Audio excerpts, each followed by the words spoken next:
tails, one head, yang yang.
Two heads, one tail, yang yin.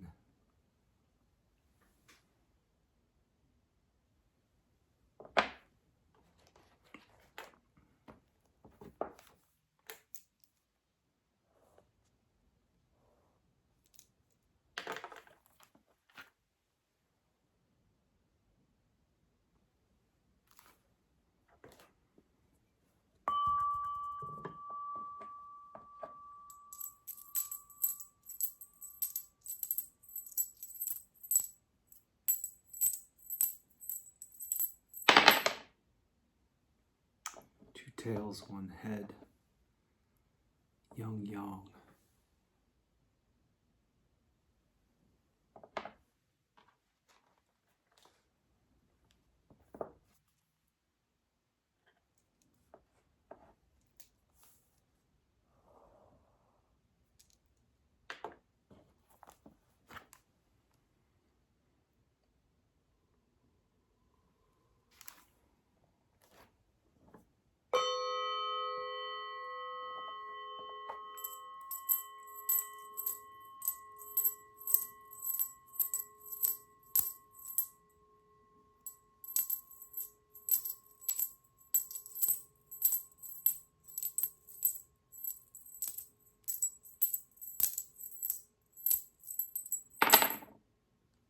Three tails, old yin.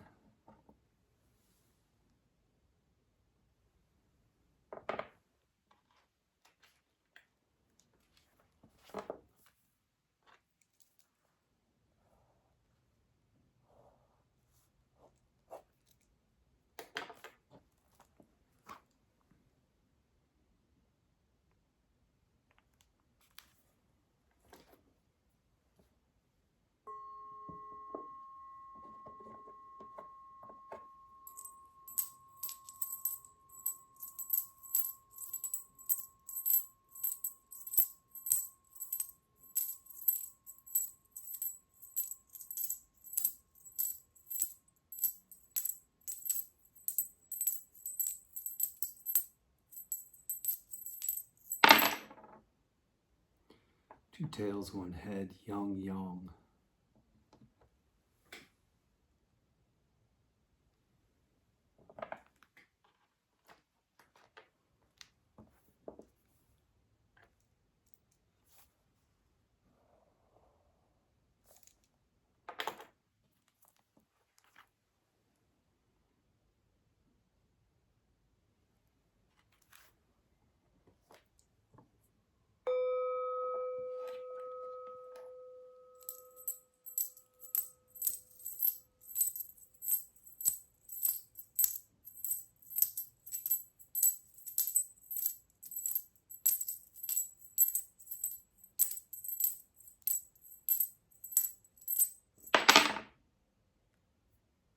Two heads, one tail, yang yin.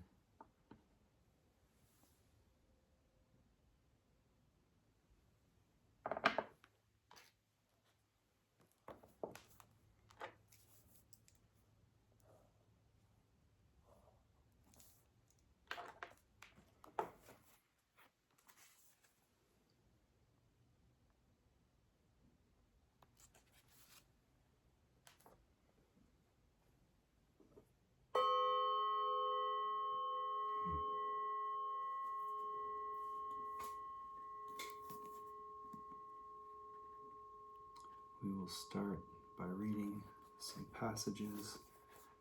First one from Understanding Reality, a Taoist alchemical classic, a 10th century text on the principles of inner alchemy.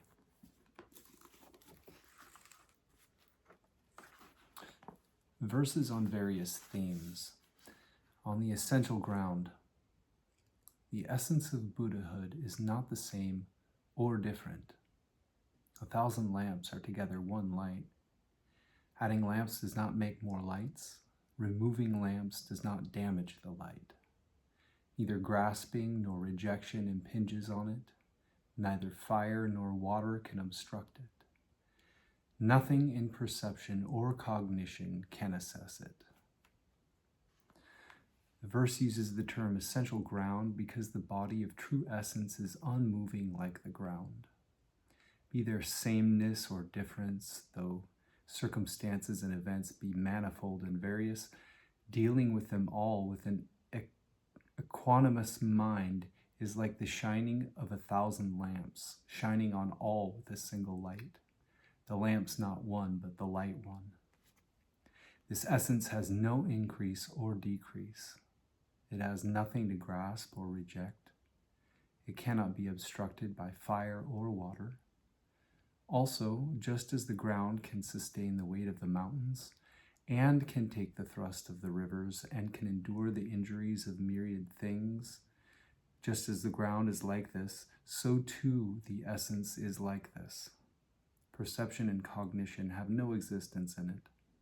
If we force a name on it, it is just emptiness. Emptiness doesn't mean extinction, but flexible adaptivity applied without minding.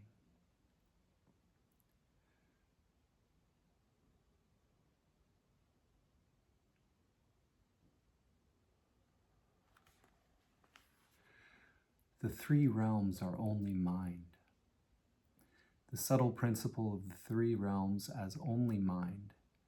Myriad things are not this, not that. There is not a thing that is not my mind. There is not a thing that is myself.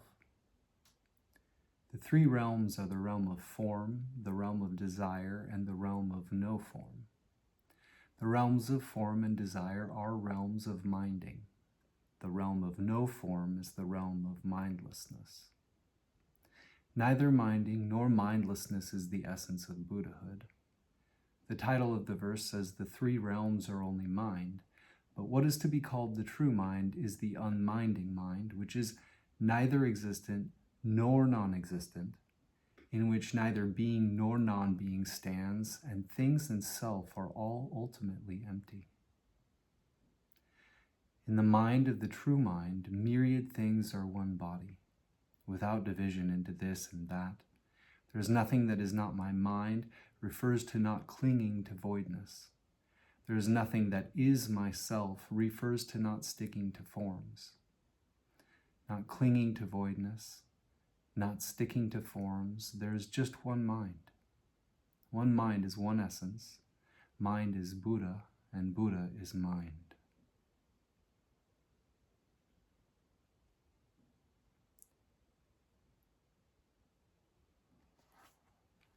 Seeing mind in things. Seeing things, you see the mind. Without things, mind does not appear. In the 10 directions, open or blocked, the true mind is omnipresent. If you conceive intellectual interpretation, it turns into a false view. If you can see objects without minding, then you will see the face of enlightenment. Seeing things, you see the mind. Without things, mind does not appear, refers to the human mind with perception and cognition. In the 10 directions, open or blocked, the true mind is omnipresent, refers to the true mind without perception or cognition. The human mind arises and vanishes according to the presence or absence of things. The spiritual light of the true mind is always bright, the same whether there are things or not. Everywhere is it.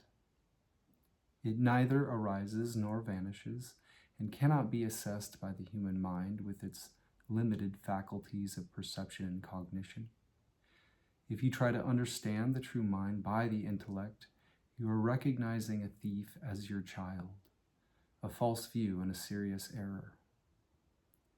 The true mind is round and bright, naked and free, not divorced from objects, yet not attached to objects. If people can see objects without minding, this is true mind. This is the original face of enlightenment. There is no need to seek the original face of enlightenment anywhere else. In sum, when there is no human mind, only then can you see the true mind. Once the true mind is seen, you immediately realize enlightenment and suddenly transcend to the beyond. Equalizing beings. I am not different from other people. People's minds are themselves different. For people, there are friends and strangers. For me, know that or this. Creatures of water, land, and air, I view equally as one body. Whether people are high or low in rank, their hands and feet are the same as mine. I am not even me. How could there even be you? That and this, both non-existent, myriad bubbles return to water.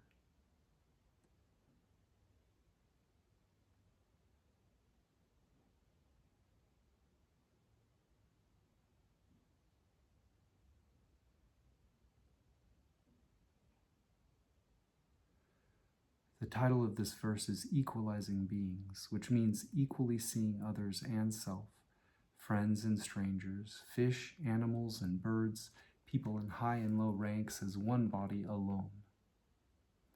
The important point of this verse is in the line, I am not even me. The reason people of the world cannot see beings as equal is because they are egotistic.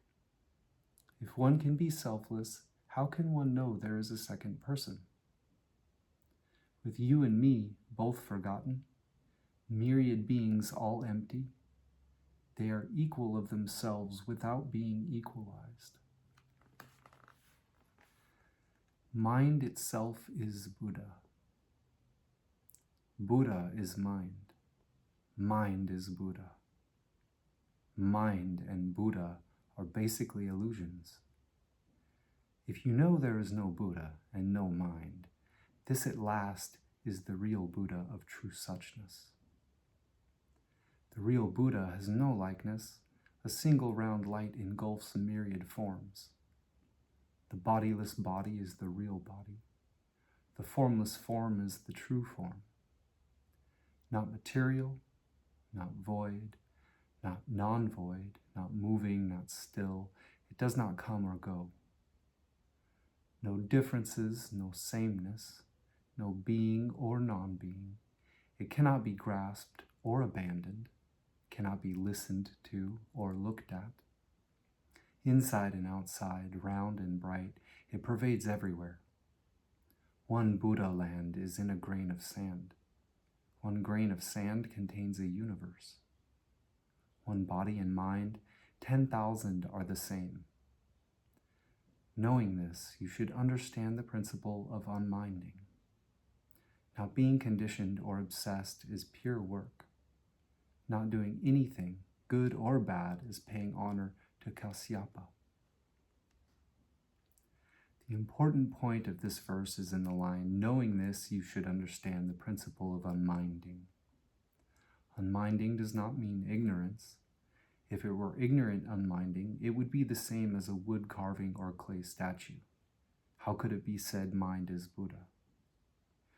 Generally speaking, the meaning of unminding is simply not sticking to forms and not sticking to voidness.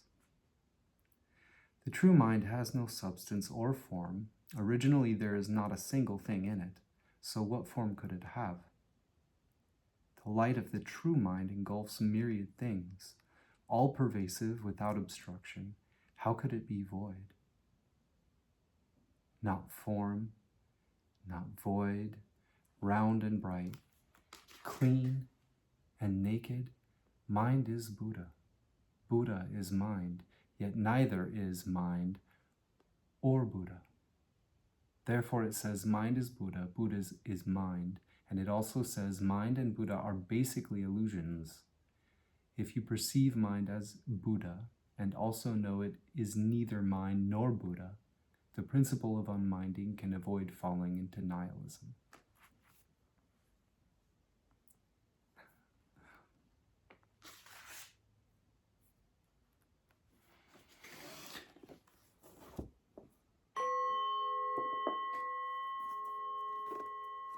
We will also turn briefly to the Book of Balance and Harmony. These essays, conversations, poetry, and songs about the secrets of Taoism teach how to live a centered and orderly life. Poems. Sense must be recovered. Essence is always there. Verses on meditation work. Opening up darkness. To restore the primal wholeness of the mind, one must know how to remain unmoved and innocent, in spite of personal desires. Stabilization of consciousness depends on a calm and steady will, while enhancing awareness requires receptivity and docility. Through attraction to truth combined with appropriate action, extraordinary consciousness and ordinary consciousness are joined. When inner sense of the essence of mind is kept in the center of attention, with psychophysical vitality and spiritual awareness yoked by unified concentration, then one is able to proceed by oneself in the process of development. Gathering medicine. The timing involved in purifying consciousness in order to clarify real knowledge is not a matter of terrestrial time. It is not to be discovered in oneself by concentration. When the mind is not fixated on external objects or internal impulses, there is an access of energy, registered in inner awareness. When emotions are inactive, one can sense the essence of mind. When generative energy is not dissipated, desire becomes a fuel for awareness, and consciousness is stabilized by objectivity. After combining intuitive and rational awareness and joining visceral and intellectual consciousness, when mundane conditioning loses its command and primal conscious energy is freed from adulteration, then it is possible to realize objective reality.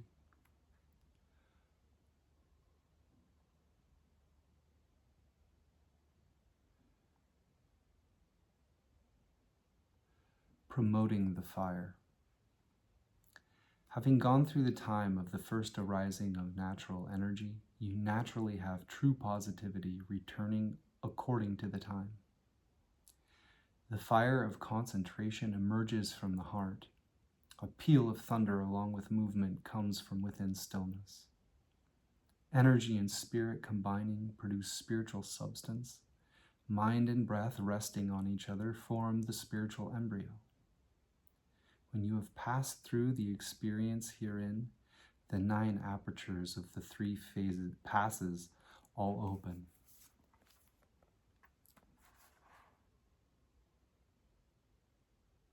Daily activity. The sense of real knowledge and the essence of conscious knowledge constitute the great elixir. These are to be gathered in formlessness.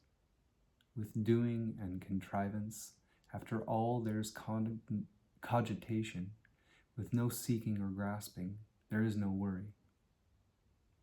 Ever clear, ever calm, the mind pearl appears, forgetting objects, forgetting impulses, the jewel of life's complete.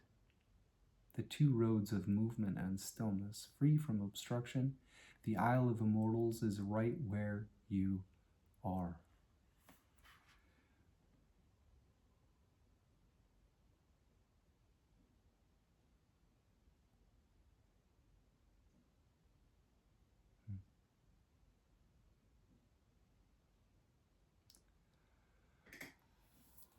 Stabilizing the body. The sublime principle of complete reality is not hard to practice. Just avoid pursuing things. chasing sound and form. When illusions do not invade you, feelings naturally end. When the unified mind is unaffected, how can thoughts arise? Get rid of discrimination of others and self. Preserve the celestial design. Take yin and yang in hand. Join tranquility and development. I tell the eminent people who cultivate the elixir, when you don't indulge in the senses, the essence is complete and clear.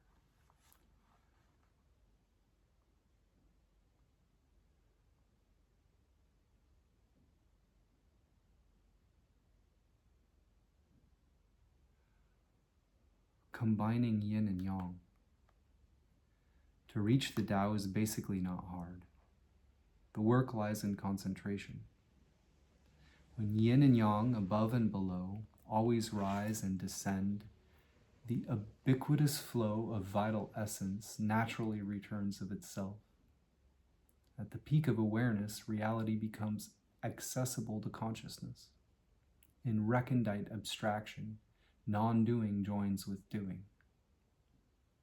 When the clouds recede and the rain disperses, the spiritual embryo is complete.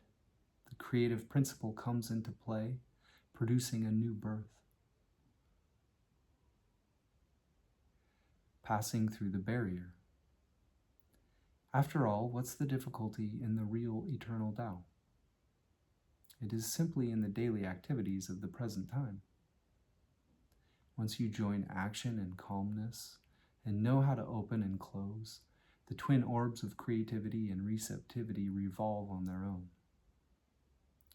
There's an opening for return to the root. There's a pass for restoration of life. Having gone through these two experiences, one transcends the ordinary, goes beyond the holy, and is as if set free.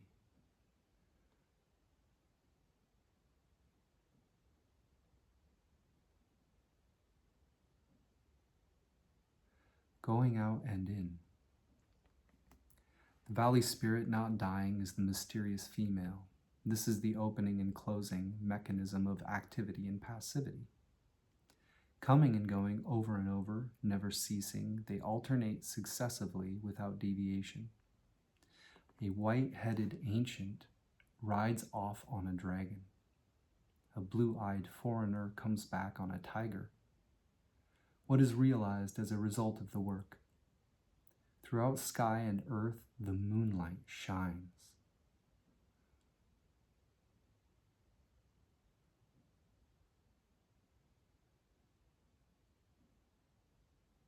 A warning. Mere talk of Zen is vain boasting. Extensive discourse and lofty talk take matters further afield. It is like seeking reality through empty forms, like producing visual distortions by rubbing the eyes. Though you pursue things, they're after all illusory. Snap your head around and you arrive at home. Don't blame me for talking so harshly. Opening up the heart, there should be no blockage.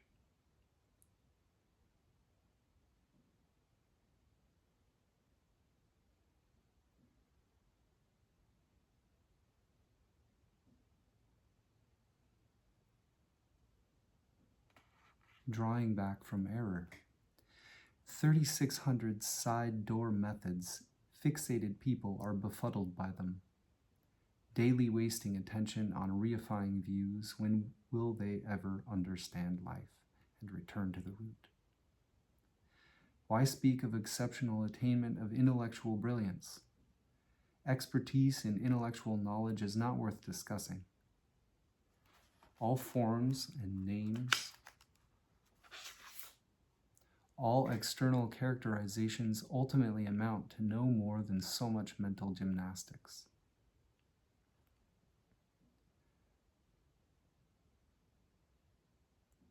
Countering demons.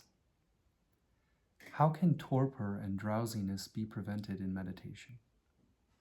Do you see the ghost faces and spirit heads? Torpor and distraction both stem from turbidity and energy.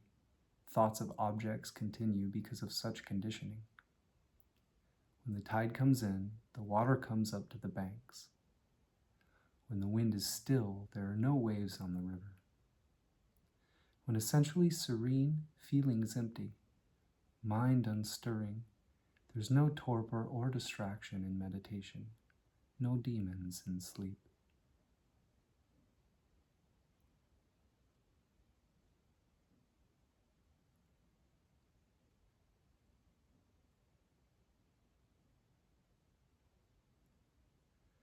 Revealing the correct. Active and passive practice are easy. The medicine is not far away. The arising of natural energy is like the ocean tide. When you know how to gather both mercury and lead, all material cravings then will pass away. Overturn myriad existence, and the three bases join. Refine away mundanities, and the five energies arrive. Freeing the embryo in 10 months, the alchemy is complete. The infant's form appears and visits the spiritual firmament. Harmonization. The three basic great medicines are will, mind, and body. But if you fixate on will, mind, or body, you are entangled in objects. Tuning the breath requires tuning the breath of the true breath. Refining spirit calls for refining the non-psychological spirit. On suddenly forgetting things in self, the three flowers assemble. On powerfully discarding impulses and objects, the five energies arrive. With thoroughly pervasive attainment, there is no obstruction. At all times, in all places, one expresses complete reality.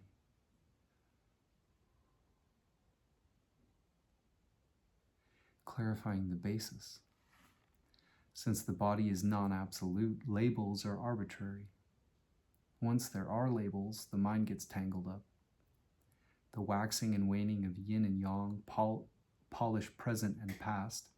The rising and setting of sun and moon convey birth and death. If you can maintain unified stability through time, then you'll know the stroke of midnight at noon. Though dealing with the world is something that needs teaching, the work of leaving the world must be clarified on your own. Forging the sword. An enlightened teacher taught me to forge the blade of spirit. What it all depends upon is the creative work of yin and yang. Tempering the firmness of heaven, earth does the forging. Fanning the fire of awareness is the wind of docility.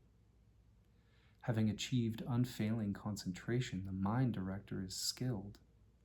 Wiping out pernicious influences, the will general is valiant. When eminent learners of Tao know the meaning of this, it is easy for them to shatter cosmic space.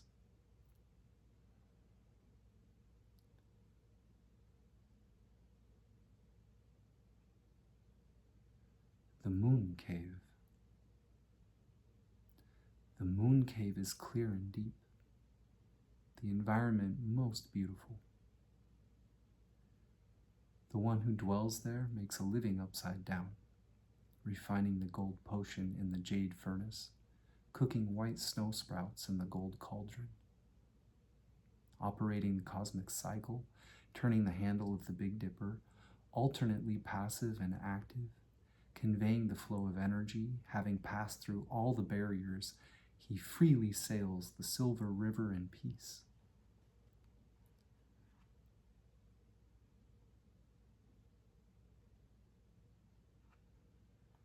The hut of clarity. My hut is not an abode of idleness. Ordinary people are not allowed to see it on a whim. A wife and a husband make a living, 3 sons and 3 daughters form a group. The world therein has always been vast. The space outside is not really large. If you ask the master what he does, I reply that he faces south to gaze at the North Star.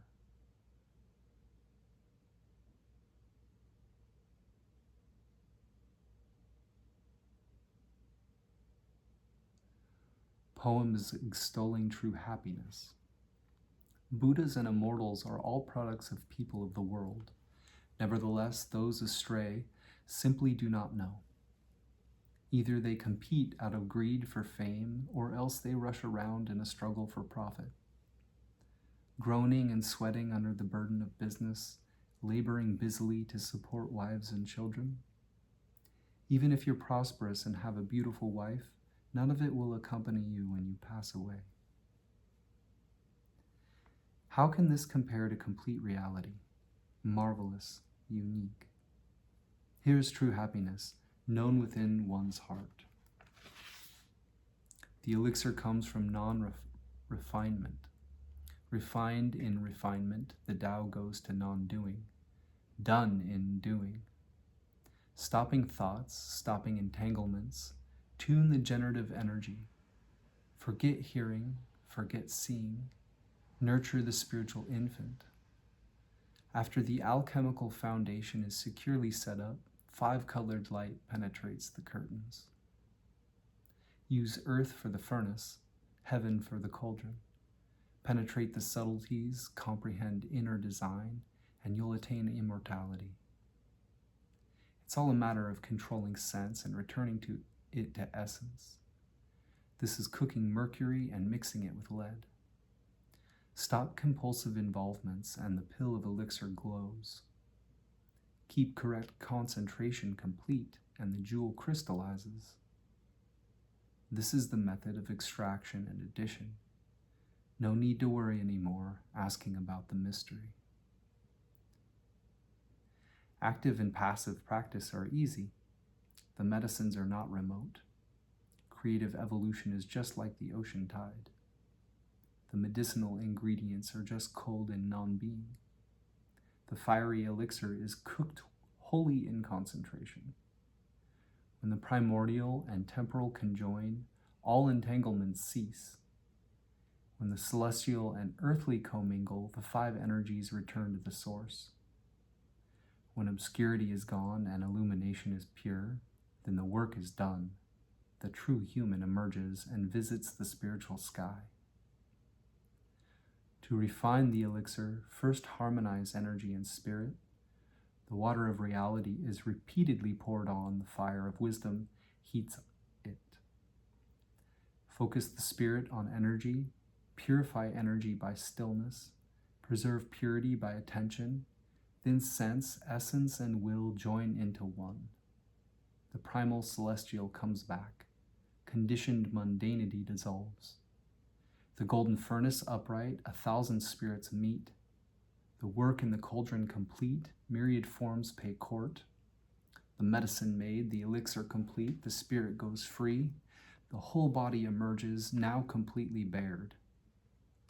The primordial ultimate spirit is subtle, hard to fathom. Sense must be recovered. Essence is always there. Vitality and consciousness are divided into upper and lower. The opening of the mysterious pass is right in the center. When you know being is not being, then that is really being. Understand voidness has no void, and that is real voidness. Non-being being, being non-being, this is the very point. The great sun glows scarlet at the bottom of the billowing ocean. Serene, unstirring, one merges with true eternity.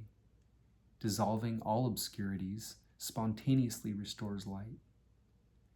In stillness, the will fosters the spiritual being. In concentration, consciousness weds unconditioned knowing. Inwardly stable in the midst of peril, energy grows.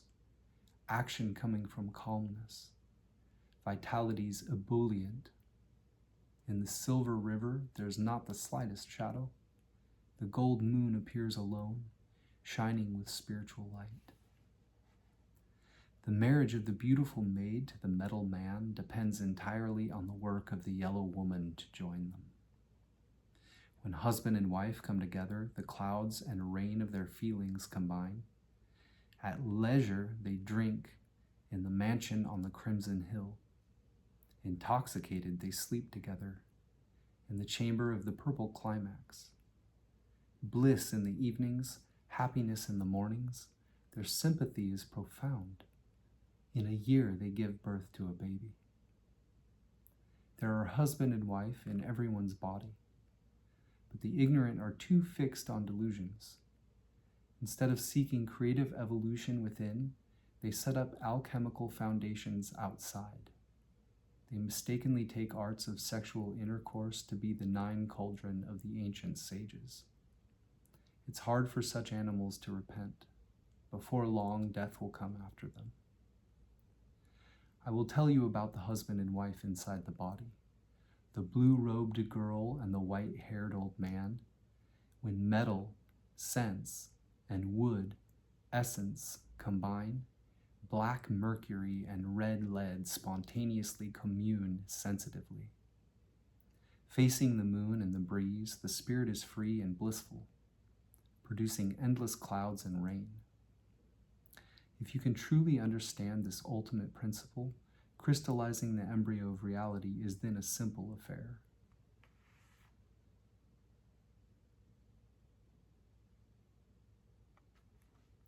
The 9 restored, 7 reverted great elixirs should be sought by learners in concentration. When you truly understand the spiritual mechanism, the 2 medicinal ingredients then combine. 3 years' development is completed in an instant. The work of 9 transformations is done in a trice. Now you take the cauldron and furnace and turn them over. Then the light of the elixir shines through the spiritual aisles. The unwritten transmission outside of doctrine is inherently complete in everyone. The mystic breeze subtly clears the world. The moon of wisdom beautifully stamps the 100 rivers. Zen conundrums are all artificial metaphors. Even direct pointing is still not the truth.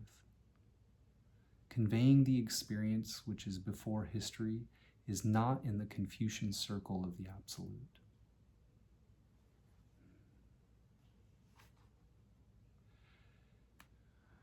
The gourd. The seed of spiritual illumination is produced primordially, stem firm, roots deep. The principle is naturally so. Daily add the soil of the state of earth. Irrigate at proper times with the spring in water. When the flower opens, white jade, it shines with light.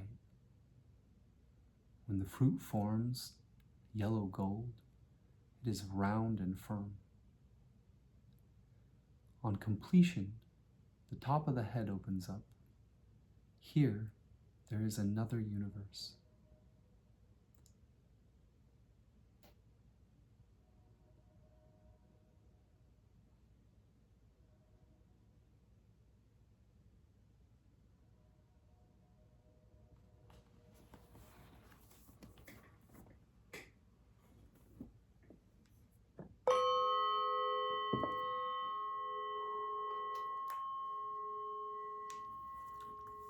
Our bottom trigram is going to be read as solid, broken, solid, or yang, yin, yang, or closed, open, closed.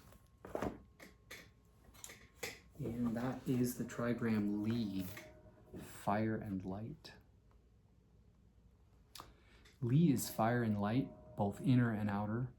As an inner light, she is consciousness at its most lucid and unclouded, holding things together in the mind, perceiving their differences and connections, and discerning the underlying patterns of relationship.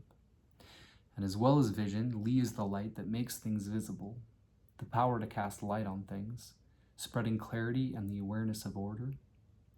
Li is the middle daughter, living in the south, the region of midsummer and the burning sun.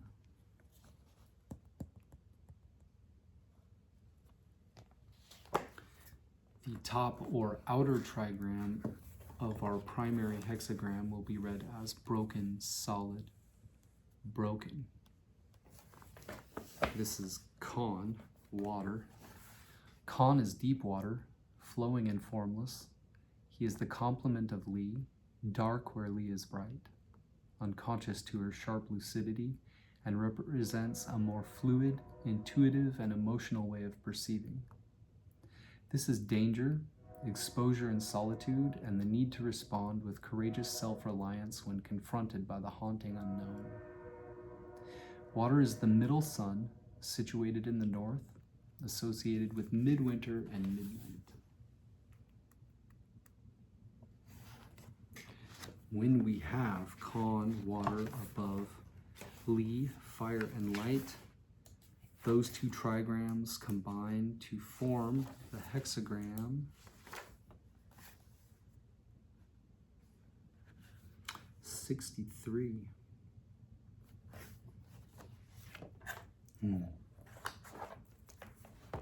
Which is completion.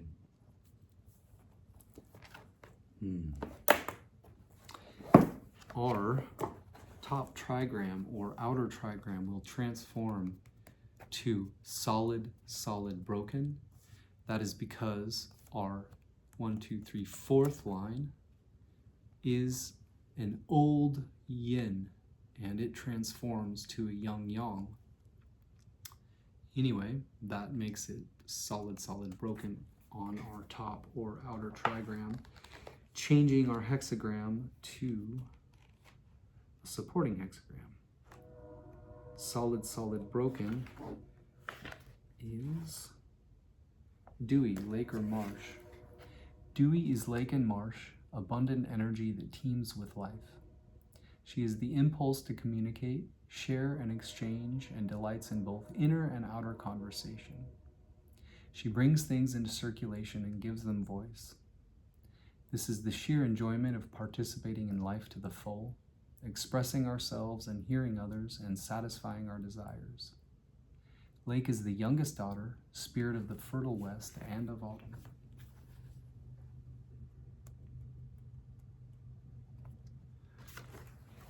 Dewy, lake or marsh above Li, fire and light will give us a supporting hexagram.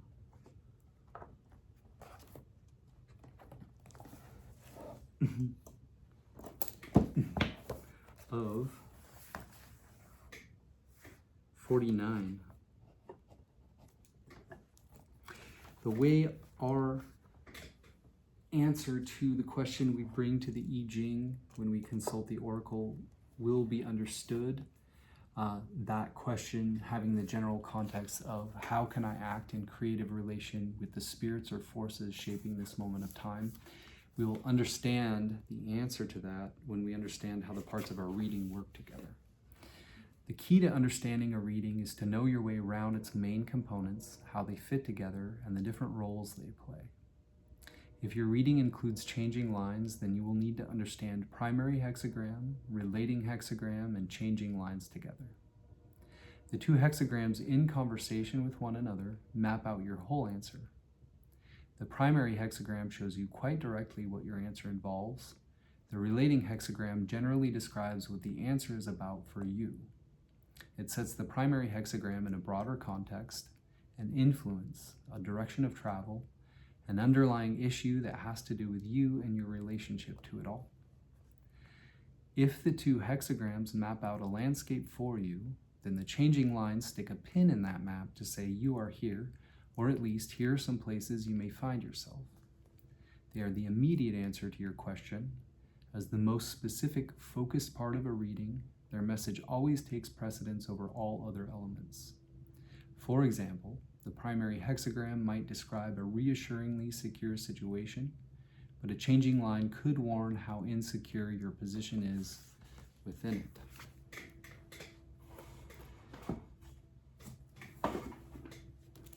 We will turn to the Taoist I Ching by I-ming, written in 1796 as a Taoist adept.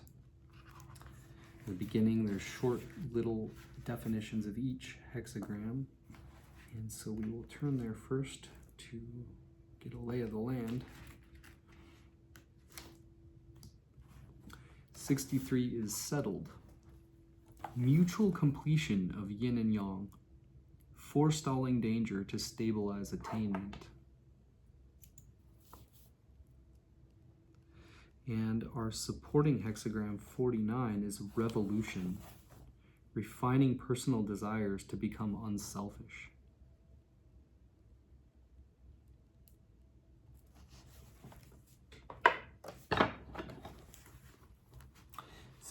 Settled, and 49 revolution.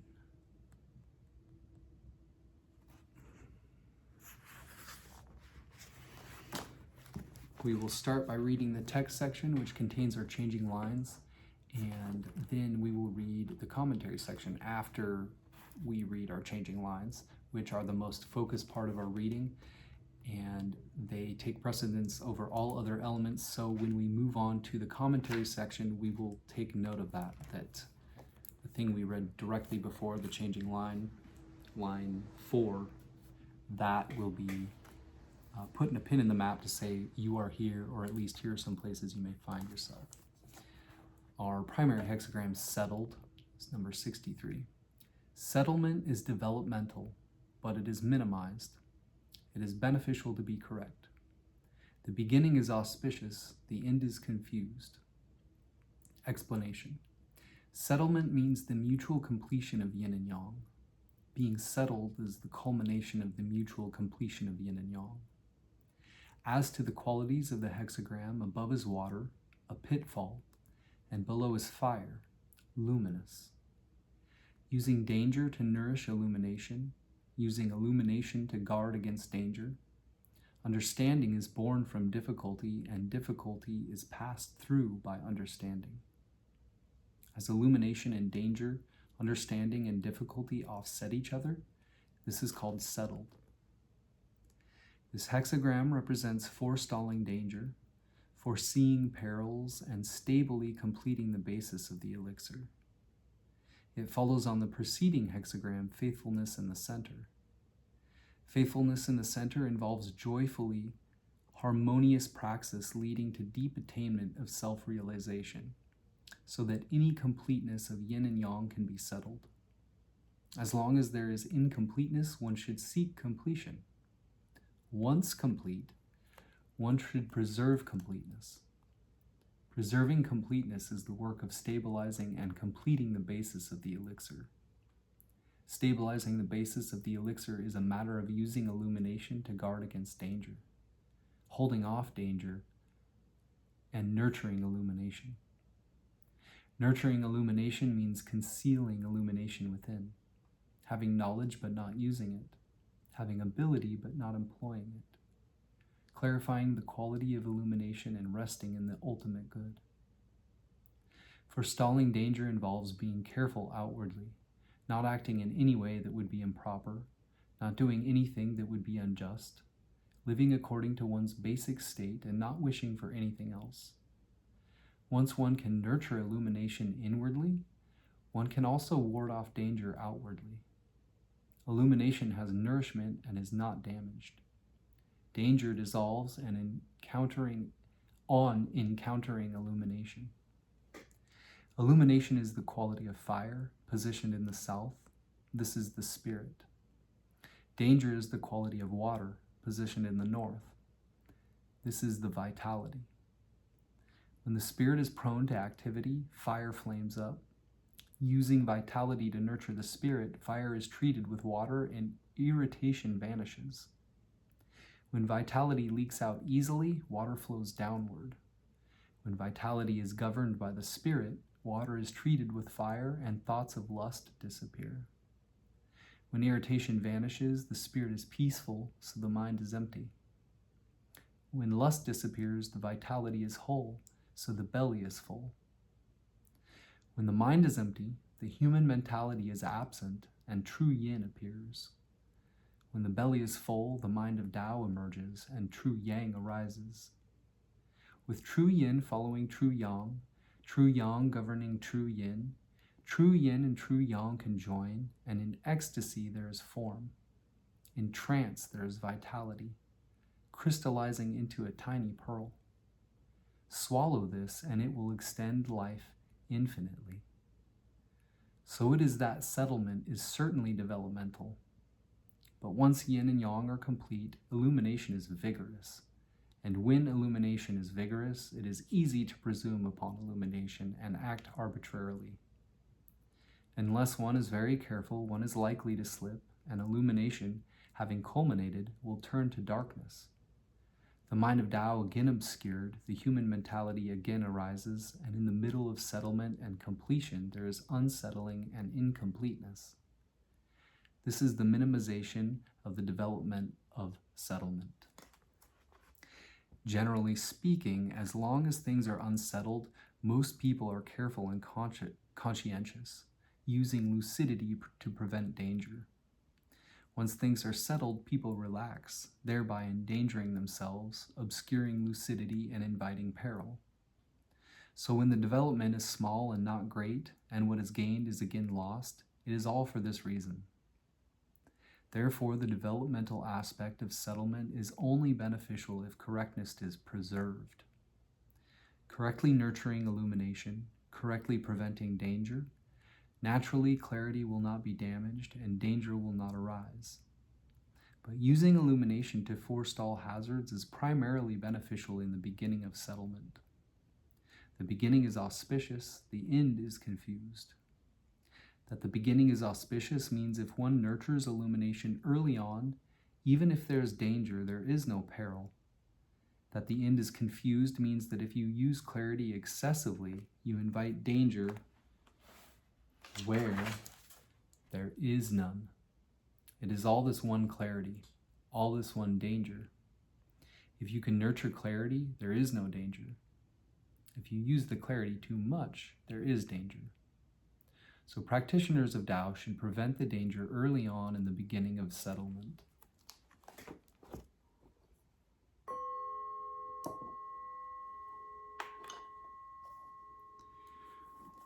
(49) Revolution, our supporting hexagram, which puts our primary hexagram in a broader context, influence, a direction of travel.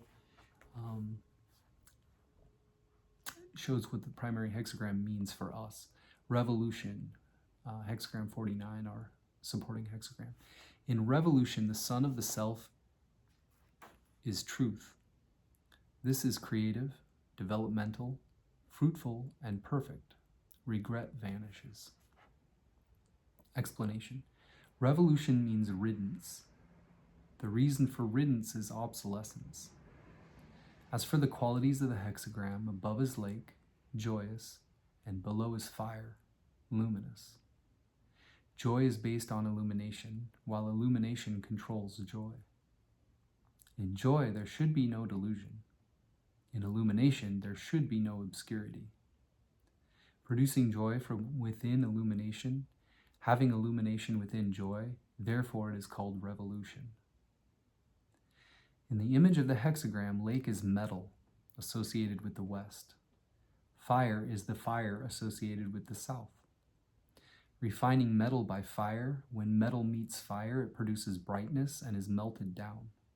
When fire meets metal, it goes into storage and returns to the root. This too is the meaning of revolution. This hexagram represents refining yin energy. It follows on the previous hexagram, exhaustion. In exhaustion, joy is produced from the midst of danger. This is how to take the true yang in water to get out of danger. However, even if you can take the true yang in water, if you cannot restore the true yin in fire, the gold elixir will not crystallize and you will not attain joy. So this path of producing joy from within illumination is indispensable. Producing joy from within illumination is the working of refining yin energy. Refining yin energy means refining one's own personal desires to become unselfish. Humans are the most conscious of beings, born with the true energy of the patterns of yin and yang, of heaven and earth. When they are first born, they unconsciously follow the laws of the Lord. Completely good, with no evil, the true essence is bright and clear, the open awareness unobscured. Emotions do not stick in their hearts. Wealth and poverty do not disturb their minds. Wild beasts cannot harm them. Weapons cannot get at them. Water and fire cannot overcome them. Life and death cannot burden them. When hungry, they simply eat. When cold, they just put on clothes. Without thought or reflection, their capacity is originally clear. Then when people reach the age of 16, yang culminates, producing yin. As they deal with things based on acquired conditioning, they develop characteristic temperaments and intellectual knowledge.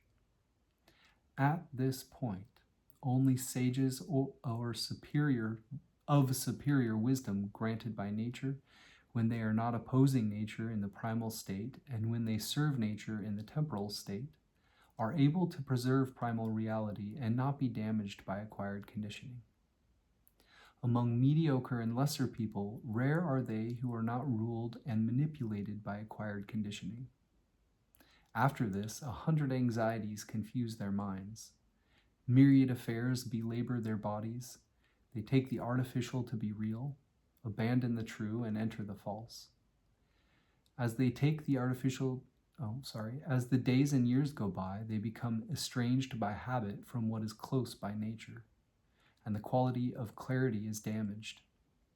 The new piles up and becomes old. The pure becomes defiled. This is where the pollution of obsolescence and defilement comes from. If we look into the source of the pollution of obsolescence, stagnation, and defilement, we see it all comes from having a self. Once one has a self, an ego, the mind of Tao is obscured and the human mentality arises. Conscious of what one should not be conscious of, enjoying what one should not enjoy, one goes to any lengths following personal desires.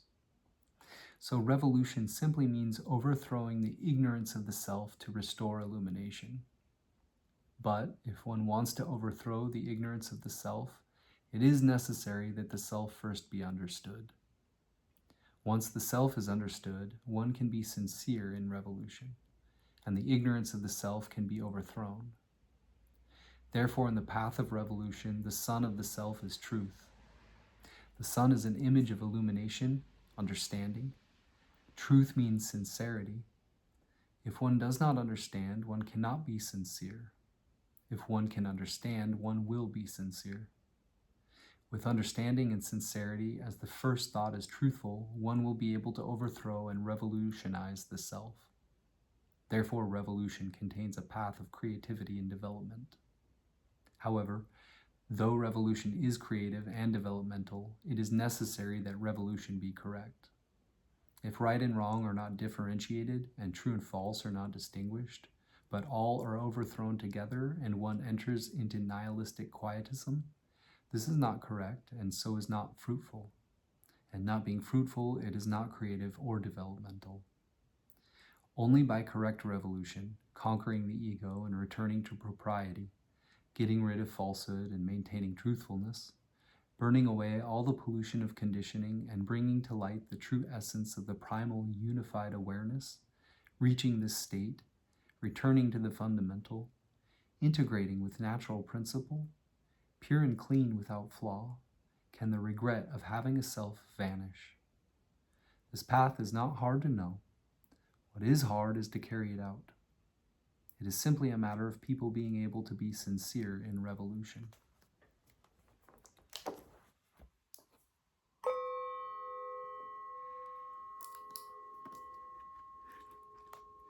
Again, we'll turn back to 63, our primary hexagram, to read our changing line 4, which has the general context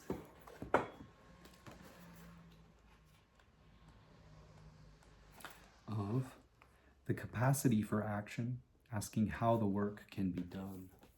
And this again puts a pin in the map to say you are here, or at least here are some places you may find yourself. It takes precedence over all other elements.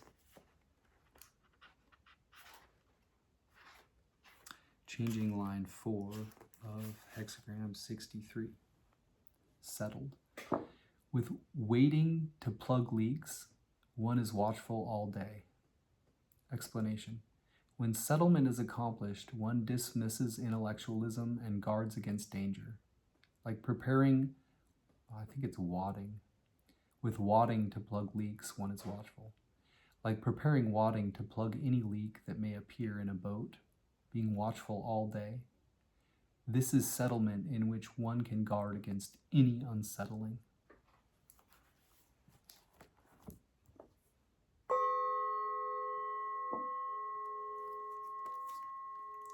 That was short and I messed it up, so I'm going to read it one more time just for shits.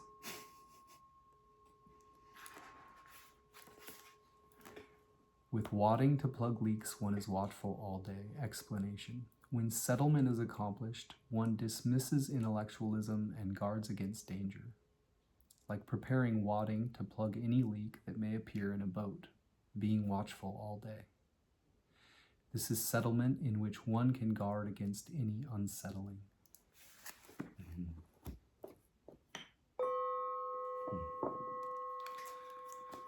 Yeah, we will also turn to the commentary section in the back and then move on to James Dekorne.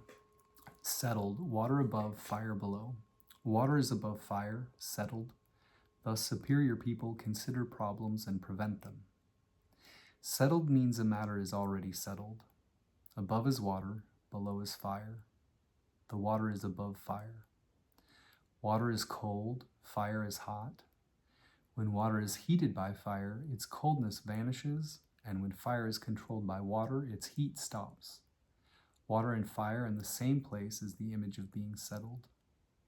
What superior people see in this is that practitioners of the Tao invert the earthly and the celestial, taking the celestial element wrapped up in the earthly, represented by the yang in the center of water, and fill in the earthly element mixed in with the celestial, represented by the yin in the center of the fire.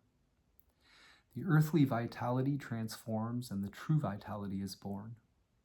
The conditioned spirit dies out and the original spirit remains. Using the vitality to nurture the spirit, using the spirit to concentrate the vitality and spirit cling to each other and congeal inseparably. Returning to the original, going back to the fundamental, that which was unsettled is now settled. But returning to the original and going back to the fundamental just completes the preliminary stage of work. If one does not use the natural fire of reality to forge this attainment into reality, when settlement culminates, it will become unsettled again, and the work that has been done hitherto will all go to waste. Therefore, superior people consider problems and prevent them beforehand. Problems means the problems of the earthly and the celestial not being settled. At the moment of settlement, the true earthly and the true celestial are united, invulnerable to external influences. However, even though invulnerable to external influences, the acquired energy of conditioning in the person has still not disappeared. So if one does not know how to purify oneself and gently nurture the spiritual essence, thereby to prevent acquired energies from acting up in moments of carelessness, there will surely be problems later on. Considering the existence of problems and preventing them beforehand, applying the work of increasing spiritual awareness while decreasing mundane conditioning, rooting out the accretions that have accumulated in the mental faculties through personal history, mundanity will end and the celestial will become pure and incorruptible. Finally, when you break through space, that is comprehensive attainment. Until you reach the stage of breaking through space, there will still be problems.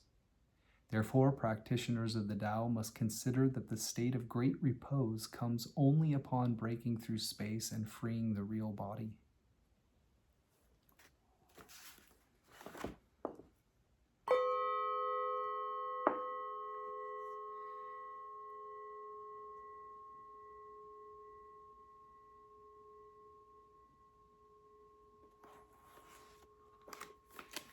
And 49.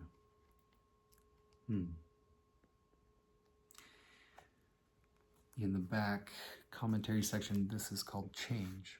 Lake above, fire below. There's fire in a lake, changing.